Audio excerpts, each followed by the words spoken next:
Hey, I'm Sam Peterson. I'm an old gay trans man with bad teeth, and I'm here today to talk about knives, my love of knives. I'm an author of a book. Well, I didn't bring my books.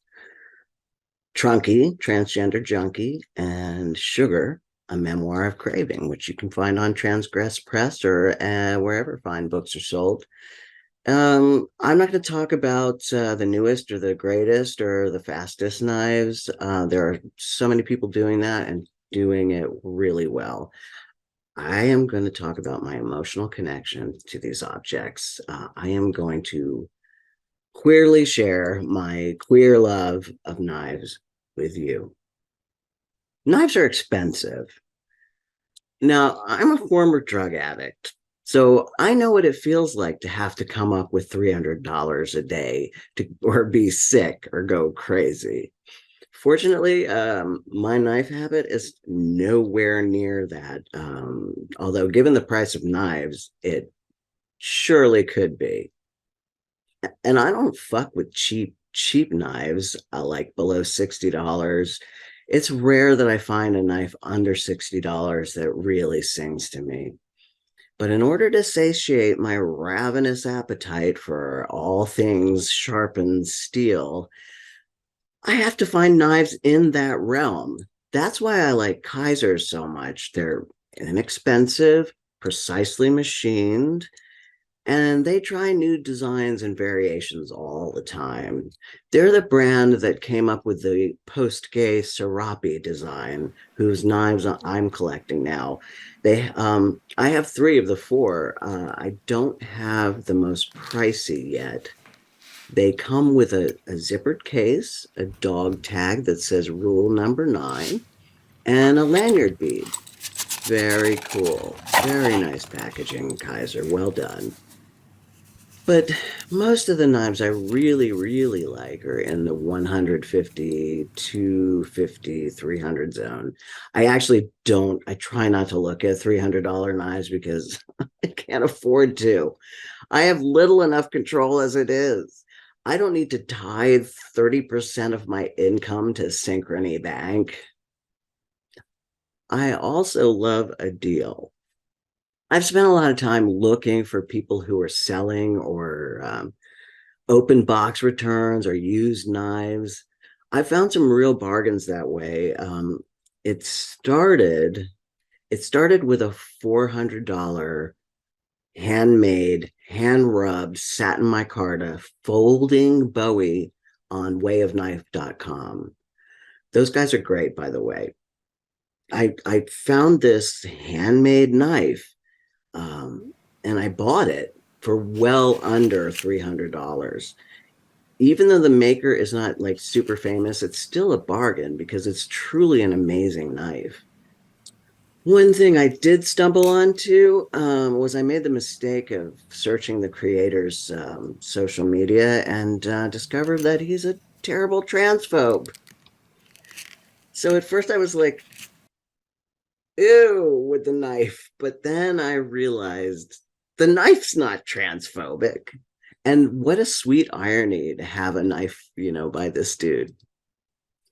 I had bought a Concept Reverie from Knife Center that I just adored. You may have seen it on another video of mine. It's a front flipper. So I had to learn its language, but I freaking love that knife. So when I saw another Concept knife for sale, I bought it. It's not my favorite, but it is a handsome and very well made knife. The quality is, it's really just too big for my dainty paws. So now I have two Concepts. The trick is, the trick, the trick is reading the length. I always forget to read the length, and that always bites me in the ass. Kaiser started giving me 10% off. So when things were on sale, I got even better deals.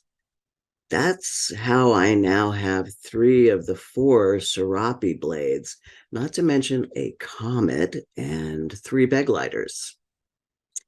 Another website had a Miguron for sale. It was an open box knife. No harm, no nicks, no chips, just an open box. So I made them an offer, which they promptly and kindly even lowered a bit, saving me about 25 bucks. Not huge, but impactful. And I really wanted a Miguron for my collection, and they're always sold out. You freaking knife addicts out there hoarding all the knives? Yes, you. I'm talking to you. Stop buying all the knives.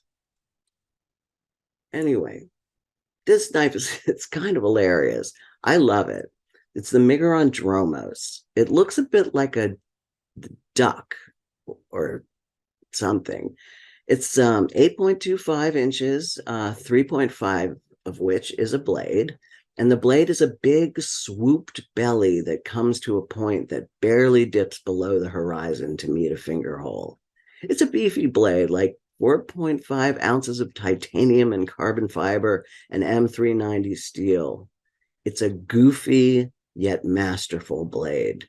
The texture of the carbon fiber feels both smooth and grippy, a feat I have no idea how they accomplished. It's very well designed. The website claims it's a tactical survival knife. Okay, sure. I wouldn't know what a tactical survival knife looks like, although I'm pretty confident it's not a mean platypus. I think it is the queerest tactical survival knife I've ever seen. It's got a handle like a fingerling potato, weirdly divided into another piece of potato, but I get it. It's a large, slicey, pointy, sandblasted blade, and it'll carve you up in a hot minute. That's just not my thing. Survival, okay, I guess, but tactical, not so much. You can use the holes to front or back flip. You can light switch it or light or hit it. When you really take in its silhouette, it's a queer knife. I mean, it doesn't do anything conventionally. The blade is not quite a drop point or a Persian. It's almost too deep with this weird slant or dip up top. The handle has this random line of titanium dividing two pieces of carbon fiber in a surrealist suggestion of a bolster line.